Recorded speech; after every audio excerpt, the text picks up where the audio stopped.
Welcome to the Leo. ఈరోజు Telugu Desam party చరిత్రలోనే ఒక అద్భుత ఘట్టానికి తెరదీయబోతున్నారు. 226 రోజుల పాటు 97 నియోజకవర్గాల్లో 3132 కిలోమీటర్లు ప్రయాణించిన నారా లోకేష్ పాదయాత్ర అయితే నిన్నటితో ముగిసింది, మనందరికీ తెలుసు. ఈరోజు ఆ పోలిపల్లిలో అయితే ఒక భారీ బహిరంగ సభ ఏర్పాటు చేశారు. సభా వేదిక మీదే దాదాపు 600 మంది కూర్చునే విధంగా ఆ సభా వేదికనైతే ఏర్పాటు చేయడం జరిగింది. సభకు దాదాపు 6 లక్షల మంది వస్తారని చెప్పి ఒక పక్క అంచనా వేస్తున్నారు. దీనికోసం తెలుగుదేశం పార్టీ ప్రత్యేకంగా ఆ 7 రైళ్లను ఏర్పాటు చేసింది, అలాగే వందలాది బస్సులను కూడా ఏర్పాటు చేసింది. ఈ సభకు ఆర్టీసీ బస్సులు ఇచ్చేందుకు అయితే ప్రభుత్వం నిరాకరించింది. మనం మొదటి నుంచి చూస్తూనే ఉన్నాం. ప్రతిపక్షాలు ఏదైనా కార్యక్రమాలు చేపట్టినప్పుడు ప్రభుత్వం నుంచి పూర్తిగా సహాయ నిరాకరణ చేస్తారు. ఇదే విధంగా గతంలో మహానాడు సమయంలో కూడా ప్రభుత్వం బస్సులు ఇవ్వకుండా అడ్డుకునే ప్రయత్నం చేసింది. అప్పుడు సొంత వాహనాలతో వచ్చేసారు కార్యకర్తలందరూ కూడా. సో ఇప్పుడు కూడా అదే విధంగా ఆ 7 ప్రత్యేక రైళ్లతో పాటు ప్రైవేటు బస్సులను అయితే వందలాది ప్రైవేటు బస్సులను అయితే తెలుగుదేశం పార్టీ ఏర్పాటు చేయడం జరిగింది. ఏది ఏమైనా నారా లోకేష్ జీవిత చరిత్రలోనే కాదు, తెలుగుదేశం పార్టీ చరిత్రలోనే ఇది ఒక మైలురాయిగా మిగిలిపోనుంది. ఈ రోజు జరిగే బహిరంగ సభకు అతిరథ మహారాజులందరూ కూడా హాజరవుతున్నారు. ముఖ్యంగా ఆ టీడీపీ అధినేత చంద్రబాబు గారితో పాటు జనసేన అధినేత పవన్ కళ్యాణ్ కూడా రావడం అనేది ఈ సభకు అతిపెద్ద ఎసెట్గా చెప్పొచ్చు. ఇదే సమయంలో ఆ నందమూరి బాలకృష్ణ కూడా ఈ సభకు అయితే హాజరవుతున్నారు.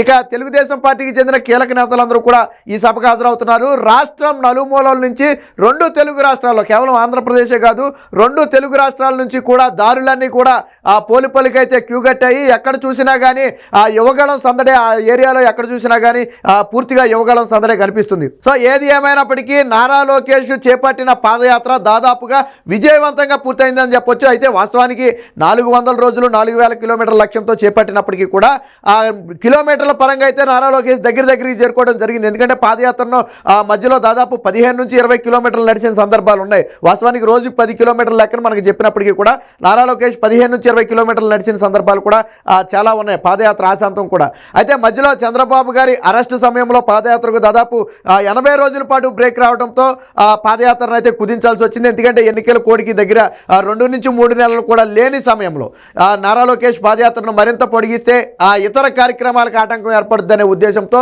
ఆ పాదయాత్రను అయితే ముగించడం జరిగింది. మొత్తంగా 3132 కిలోమీటర్ల తన పాదయాత్రలో కోట్లాది మంది ప్రజలను నారా లోకేష్ ప్రత్యక్షంగా కలుసుకున్నారు. లక్షలాది మంది ప్రజలకు, యువతకు నారా లోకేష్ సెల్ఫీలు ఇచ్చారు. ఆ వేలాది వినతి పత్రాలను నారా లోకేష్ స్వయంగా స్వీకరించారు. సో ఈ విధంగా నారా లోకేష్ స్వీకరించిన వినతి పత్రాలు కానివ్వండి, తన పాదయాత్రలో ప్రజల కష్టాలను చూసిన దాన్ని కానివ్వండి, నారా లోకేష్ అన్నిటినీ క్రోడీకరించి ఒక మినీ మేనిఫెస్టో రూపంలో విడుదల చేశారు. ఈరోజు తెలుగుదేశం పార్టీ విడుదల చేసిన మినీ మేనిఫెస్టో నారా లోకేష్ పాదయాత్రలో చూసిన కష్టాల నుంచి వచ్చిన మినీ మేనిఫెస్టోనే. రైతులకు కానివ్వండి, యువతకు కానివ్వండి, మహిళలకు కానివ్వండి, అన్ని సామాజిక వర్గాలకు అందులో పెద్దపీట వేస్తూ మినీ మేనిఫెస్టో అయితే విడుదల చేయడం జరిగింది. సో ఏది ఏమైనప్పటికీ ఈరోజు నారా లోకేష్ పాదయాత్ర ముగింపు తర్వాత చేపట్టబోయే బహిరంగ సభ అనేది ఎన్నికల శంఖారావంగా తెలుగుదేశం పార్టీ అయితే చెబుతుంది. ఇప్పటికే ఎన్నికల వేడి ఆల్రెడీ రాజుకుంది. ఓ పక్క జగన్మోహన్ రెడ్డి అభ్యర్థుల విషయంలో కసరత్తు కూడా ప్రారంభించారు. ఇంకో పక్క తెలుగుదేశం పార్టీ జనసేన పొత్తుకు సంబంధించి సీట్ల విషయంలో కూడా ఆల్రెడీ చర్చలు అయితే మొదలయ్యాయి. ఈ నెలాఖరికి కొలుక్కొచ్చే అవకాశం ఉందని చెప్పి నారా లోకేష్ నిన్న ఒక ఇంటర్వ్యూలో మాట్లాడుతూ కూడా చెప్పడం జరిగింది. సో అంటే ఇరు పార్టీలు కూడా ఆల్రెడీ ఎన్నికల ప్రక్రియను అయితే ప్రారంభించాయి. అధికారికంగా తెలుగుదేశం పార్టీ ఈరోజు పోలిపల్లిలో నారా లోకేష్ యువగళం నవశకం సభ నుంచి అయితే శంఖారావం పూరించడానికి సిద్ధమైంది. ఈ సభలో వక్తలు ఏం మాట్లాడతారనే దాని మీద కూడా రాష్ట్ర ప్రజలందరూ కూడా తీవ్ర ఉత్కంఠ ఎదురు చూస్తున్నారు. ఎందుకనంటే తొలిసారిగా 2014 తరువాత చంద్రబాబు, పవన్ కళ్యాణ్ ఒకే వేదికను పంచుకోవడం దాదాపు 10 ఏళ్ల తరువాత అయితే ఇదే తొలిసారి. అప్పట్లో పవన్ కళ్యాణ్ పోటీ చేయని సందర్భంలో విభజిత ఆంధ్రప్రదేశ్ సమయంలో తొలిసారిగా టీడీపీకి పవన్ కళ్యాణ్ మద్దతు ఇవ్వడం జరిగింది.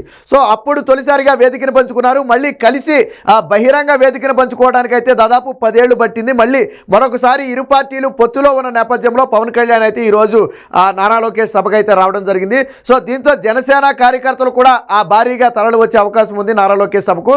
మొదట అంచనా 4 లక్షలు అయినప్పటికీ కూడా జనసేన కార్యకర్తలు కూడా తరలి వచ్చే అవకాశం ఉంది. కాబట్టి దాదాపు 6 లక్షల నుంచి 7 లక్షల మంది ఈ సభకు హాజరవుతారని అంచనాలు అయితే వేయడం జరిగింది. ఇక నందమూరి బాలకృష్ణ కూడా ఈ సభకు ప్రత్యేక ఆకర్షణగా నిలవబోతున్నారు.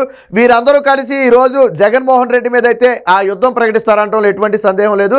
చంద్రబాబు గారు కూడా దాదాపు తన అరెస్టు తరువాత ఆ మధ్యలో పరామర్శకు వెళ్ళారు అంతే తప్ప ఆ బహిరంగ వేదిక అయితే తొలిసారిగా చంద్రబాబు గారి తొలి వేదికగా చెప్పొచ్చు. చంద్రబాబు గారు అరెస్ట్ అయిన తర్వాత తొలిసారిగా బహిరంగ వేదిక మీద రావడం జరుగుతుంది. గతంలో ఆ వరద బాధితులను పరామర్శించారు తప్ప ఇప్పటి వరకు బహిరంగ వేదికల మీద అయితే ఎక్కడ ప్రారంభించలేదు. సో దీంతో తెలుగుదేశం పార్టీ ఎన్నికల ప్రక్రియకు శ్రీకారం చుట్టినట్టు అవుతుంది. తెలుగుదేశం పార్టీ నేతలు కార్యకర్తలు ఇప్పుడే ఫుల్ జోష్తో ఉన్నారు. ఎందుకంటే ఒక పక్క వైసీపీ మీద ప్రజల్లో తీవ్ర అసంతృప్తి ఉండటం, ఇదే సందర్భంలో టీడీపీ జనసేన పొత్తుతో ప్రజల్లోకి దూసుకు వెళ్ళడంతో జనసేన కార్యకర్తలు కానివ్వండి, టీడీపీ కార్యకర్తలు కానివ్వండి మంచి జోష్ మీద ఉన్నారు. అదే జోష్తో ఈరోజు యువగళం నవశకం సభను కూడా విజయవంతం చేయాలని చెప్పి ఇరు పార్టీలు కూడా పిలుపునివ్వడం జరిగింది. ఇక ఇదే సందర్భంగా నారా లోకేష్ నేను కొన్ని ఇంటర్వ్యూలతో అయితే మాట్లాడటం జరిగింది. ఖచ్చితంగా నేను పాదయాత్రలో ఇచ్చిన ప్రతి హామీని 100కు 200% పూర్తి చేస్తాను, అందులో ఎటువంటి సందేహం లేదు. చాలామంది అనుకోవచ్చు నారా లోకేష్ చాలా హామీలు ఇచ్చాడు పూర్తి చేస్తాడని. నేను ప్రతి చోట కూడా ఒక శిలాఫలకం ఎందుకు నాటాను అంటే రేపటి రోజున నేను హామీని నెరవేర్చకపోతే ఆ శిలాఫలకాన్ని చూపించి నన్ను ప్రజలు ప్రశ్నించాలి. ఖచ్చితంగా యువతకు ఇస్తానన్న 20 లక్షల ఉద్యోగాల దగ్గర మొదలుపెట్టి రైతులకు మహిళలకు ఏదైతే మేము స్పష్టమైన హామీలు ఇచ్చామో, ఆ రాయలసీమ డిక్లరేషన్ పేరుతో రాయలసీమ వాసులకు ఏదైతే హామీ ఇచ్చామో వాటన్నిటినీ కూడా తూచా తప్పకుండా పాటించే బాధ్యత తెలుగుదేశం పార్టీ తీసుకుంటుంది. ఎందుకంటే ప్రజల్లో నమ్మకం కల్పించడం తెలుగుదేశం పార్టీ బాధ్యత. కాబట్టి ఆ బాధ్యతని ఈసారి నేను తీసుకుంటానని చెప్పి చెప్పడం జరిగింది. ఏ ఉపాధి ఎలా కల్పిస్తారనేది కూడా నారా లోకేష్ ఇప్పటికే స్పష్టంగా చెప్పారు. 20 లక్షలు ప్రభుత్వ ఉద్యోగాలంటే సాధ్యపడదు. కాబట్టి ప్రభుత్వ కొలువులతో పాటు ప్రైవేటు ఉద్యోగాలతో పాటు స్వయం ఉపాధి అంటే వాళ్ళ కాళ్ళ మీద వాళ్ళు నిలబడే విధంగా వారికి తర్ఫీదునిచ్చి వారికి లోన్లు ఇచ్చి ఈ విధంగా మొత్తంగా 20 లక్షల మంది యువతకైతే ఉపాధి కల్పిస్తామని చెప్పి నారా లోకేష్ ఒక విజన్తో ఏ విధంగా కల్పించాలి అనుకుంటున్నారు అనేది కూడా ఒక విజన్తో అయితే నారా లోకేష్ అయితే చెప్పడం జరిగింది. ఏది ఏమైనప్పటికీ నారా లోకేష్ పాదయాత్ర ఆశాంతం కూడా ఈ జన ప్రభంజనంలా సాగింది. పాదయాత్ర ఎప్పుడైతే జనవరి 27న తొలి అడుగు నారా లోకేష్ వేశారో ఆ రోజు నుంచి కూడా జగన్మోహన్ రెడ్డి అనేక ఆటంకాలతో నారా లోకేష్ను అడ్డుకునే ప్రయత్నం చేస్తూనే ఉన్నాడు. జీవో నెంబర్ 1 కూడా తీసుకొచ్చి నారా లోకేష్ పాదయాత్ర చేయకుండానే అడ్డుకునే ప్రయత్నం చేస్తే ఆ జీవో నెంబర్ 1 అనేది కోర్టులో నిలబడకపోవడంతో జగన్మోహన్ రెడ్డికి పెద్ద ఎదురు దెబ్బ అయితే తగిలిందని చెప్పుకోవచ్చు. ఆ రోజు మొదలైన నారా లోకేష్ పాదయాత్ర దాదాపు చంద్రబాబు గారి అరెస్టు వరకు కూడా నిర్విరామంగానే సాగింది. మధ్యలో 1-2 సందర్భాల్లో బ్రేక్ వచ్చినప్పటికీ తారకరత్న ఇదైన సందర్భంలో ఒకసారి, అలాగే ఎమ్మెల్సీ ఎన్నికల కోడ్ సందర్భంలో ఒకసారి తప్ప దాదాపుగా పాదయాత్ర నిర్విరామంగా కొనసాగింది. చంద్రబాబు గారి అరెస్టు సమయంలో మాత్రం పెద్ద బ్రేకే వచ్చిందని చెప్పుకోవచ్చు. వాస్తవానికి ఆ బ్రేక్ రాకపోయి ఉంటే ఈ పాటికి పాదయాత్ర దాదాపుగా 350 రోజులు దాటిపోయి ఉండేది ఖచ్చితంగా. అదే 300 రోజులు దాటిపోయి ఉండేది. అదే సమయంలో 4000 కిలోమీటర్లు కూడా ఈ పాటికి పూర్తయిపోయి ఉండేది. బట్ చంద్రబాబు గారి అరెస్టు సమయంలో బ్రేక్ రావడంతో పాదయాత్రకైతే బ్రేక్ పడింది. తర్వాత తిరిగి ప్రారంభించిన పాదయాత్ర కూడా ఎక్కడా బ్రేక్ లేకుండా మన తుఫాను సమయంలో మాత్రం ఒక 2 రోజులు బ్రేక్ ఇవ్వడం జరిగింది. ఆ బ్రేక్ లేకుండానే దాదాపు ఒక 20-25 రోజులు పైగా అయితే ఆ పాదయాత్ర కొనసాగడం జరిగింది. ఇప్పుడు పాదయాత్రను గతంలో చంద్రబాబు పాదయాత్ర ముగించిన ప్రాంతంలోనే నారా లోకేష్ కూడా ఇప్పుడు పాదయాత్ర ముగించడం జరిగింది. గతంలో కూడా చంద్రబాబు గారు వస్తున్నా మీకోసం పాదయాత్ర చేశారు, మనందరికీ తెలిసిన విషయమే. సో అదే ప్రాంతంలో నారా లోకేష్ పాదయాత్ర అయితే ముగించడం జరిగింది. ఆ ముగింపు సందర్భంగా నారా నందమూరి ఫ్యామిలీకి చెందిన కుటుంబ సభ్యులందరూ కూడా నారా లోకేష్తో కలిసి వచ్చారు. మనం ఆల్రెడీ చూసాం. భువనేశ్వర్ గారు కానివ్వండి, వసుంధర గారు కానివ్వండి, లేదా వాళ్ళ ఇతర కుటుంబ సభ్యులందరూ కూడా ఆ నారా లోకేష్ పాదయాత్ర ముగింపు సందర్భంగా రావడం, ఆ పైలాన్ వద్దకైతే రావడం జరిగింది. ఇక ఈరోజు పోలిపల్లిలో జరగబోయే యువగళం నవశకం అనే సభ మాత్రం ఆ రాష్ట్ర చరిత్రలోనే ఒక హిస్టరీగా మిగిలిపోయే అవకాశం ఉంది. మహానాడుని తలదన్నేలా ఈరోజు ఆ సభకైతే తెలుగుదేశం పార్టీ ఏర్పాటు చేసింది. ఎందుకంటే యువనేతగా నారా లోకేష్ చేపట్టిన పాదయాత్ర గ్రాండ్ సక్సెస్ సాధించడంతో టీడీపీ నేతలందరూ కూడా ఆ మంచి జోష్లో ఉన్నారు. సో అదే ఉత్సాహంతో ఎన్నికలు కూడా దగ్గర పడటంతో ఎన్నికల శంఖారావం కూడా పూరించనున్నారు. కాబట్టి ఈ సభకైతే మరింత వచ్చింది. ఇక పవన్ కళ్యాణ్ మరి పొత్తు తరువాత దాదాపుగా పవన్ కళ్యాణ్ వేదికెక్కి టీడీపీ వేదికెక్కి మాట్లాడటం ఇదే చెప్పొచ్చు. చంద్రబాబు గారితో అయితే 2014 తర్వాత వేదికను పంచుకున్న సందర్భాలు లేవు. తర్వాత విడివిడిగా ఇంట్లో కలిశారు తప్ప ఇలా బహిరంగ వేదిక మీద ఇరు నేతలు కలిసిన సందర్భం అయితే 2014 తర్వాత లేదు. సో తొలిసారిగా 2014 తర్వాత మొదటిసారిగా భారీ బహిరంగ సభలో అయితే ఇరు నేతలు కలవబోతున్నారు. ఈ సందర్భంగా పవన్ కళ్యాణ్ ఏం మాట్లాడతాడనే దాని మీద కూడా తీవ్ర ఆసక్తితో ఉన్నారు. ఈరోజు పవన్ కళ్యాణ్ వస్తున్నాడు కాబట్టి ఖచ్చితంగా జనసేన కార్యకర్తలు కూడా భారీగా తరలి వచ్చే అవకాశం ఉందని చెప్పి చెప్పడం జరిగింది. ఏది ఏమైనప్పటికీ నారా లోకేష్ పాదయాత్ర గ్రాండ్ సక్సెస్ సాధించడంతో ఈరోజు తెలుగుదేశం పార్టీ ఫుల్ జోష్లో ఉంది. పోలుపల్లి చుట్టుపక్కల మొత్తం కూడా దాదాపు గత రాత్రి నుంచే ఏర్పాట్లన్నీ కూడా ముమ్మరంగా సాగుతున్నాయి. ఎటు చూసినా కానీ యువగళానికి సంబంధించిన ఫ్లెక్సీలు, యువగళానికి సంబంధించిన వాలంటీర్లతో మొత్తం కూడా ఒక కోలాహలంగా నిండిపోయింది. తెలుగుదేశం పార్టీ పండుగ మహానాడును మించిన స్థాయిలో ఇక్కడ యువగళం నవశకానికి అయితే ఏర్పాట్లు జరుగుతున్నాయని స్థానిక ప్రజలు కూడా చెప్పుకోవడం జరిగింది. వారందరికీ ఈరోజు మధ్యాహ్నమే దాదాపు సభా వేదిక వద్ద, అంటే సభ ప్రారంభానికి ముందే దాదాపు 25,000 మంది 30,000 మందికి అయితే భోజన ఏర్పాట్లు కూడా చేయడం జరిగింది. ఏది ఏమైనప్పటికీ చంద్రబాబు గారి తనయుడు నారా లోకేష్ తనను తాను నిరూపించుకున్న యాత్ర ఈ యువగళం పాదయాత్ర. ఇప్పటి వరకు చంద్రబాబు గారి తనయుడిగా చెప్పుకునేవారు. బట్ ఇక నుంచి నారా లోకేష్ అనే వ్యక్తికి ఒక ప్రత్యేక గుర్తింపు ఉంది. ఒక విజన్ ఉన్న నేతగా నారా లోకేష్ కూడా గుర్తింపు పొందాడు. ఎందుకంటే పాదయాత్ర సమయంలో నారా లోకేష్ని దగ్గర నుంచి చూసిన వారందరూ చెప్పింది ఏంటంటే చంద్రబాబు గారినే దగ్గర నుంచి చూసినట్టుగా ఉంది.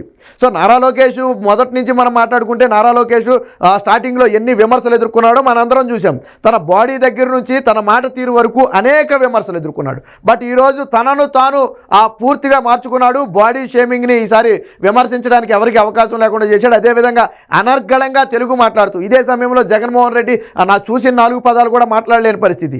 ఈరోజు నారా లోకేష్ ఎటువంటి స్క్రిప్టు లేకుండా, పేపర్ లేకుండా అనర్గళంగా తెలుగు మాట్లాడటమే కాకుండా సాక్షి లాంటి మీడియా ప్రతినిధిని పిలిచి ప్రశ్నలు అడగమనే స్థాయికి నారా లోకేష్ అయితే ఎదిగాడు. ఏది ఏమైనప్పటికీ నారా లోకేష్ ప్రతిపక్షంలోకి వచ్చిన తర్వాత పూర్తిగా రాటుదేలాడు. ఒక నాయకుడిగా తనను తాను అయితే నిరూపించుకున్నాడు. ఇప్పటివరకు చంద్రబాబు తనయుడుగా ఉన్న నారా లోకేష్కి అయితే ఇప్పటి నుంచి ఒక ప్రత్యేక గుర్తింపు అయితే వచ్చిందని చెప్పొచ్చు. ఈ పాదయాత్ర ఖచ్చితంగా 2024లో జనసేన తెలుగుదేశం పార్టీ విజయంలో ఖచ్చితంగా 100కు 200% నారా లోకేష్ పాదయాత్ర ఎఫెక్ట్ ఉండి తీరుతుంది.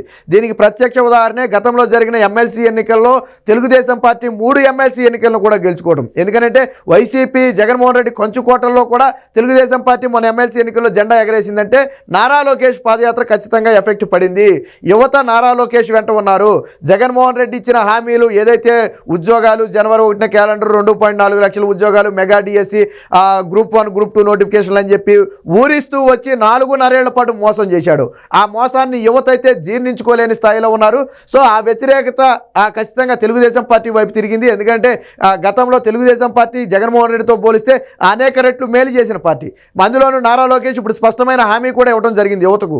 కాబట్టి యువతంతా కూడా తెలుగుదేశం పార్టీ వైపు అయితే వచ్చారు. ఏది ఏమైనప్పటికీ ఈరోజు జరగబోయే యువగళం నవశకం అనే సభ ఆంధ్ర రాష్ట్ర చరిత్రలోనే ఒక మైలురాయిగా మిగిలిపోతుంది అనడంలో ఎటువంటి సందేహం లేదు.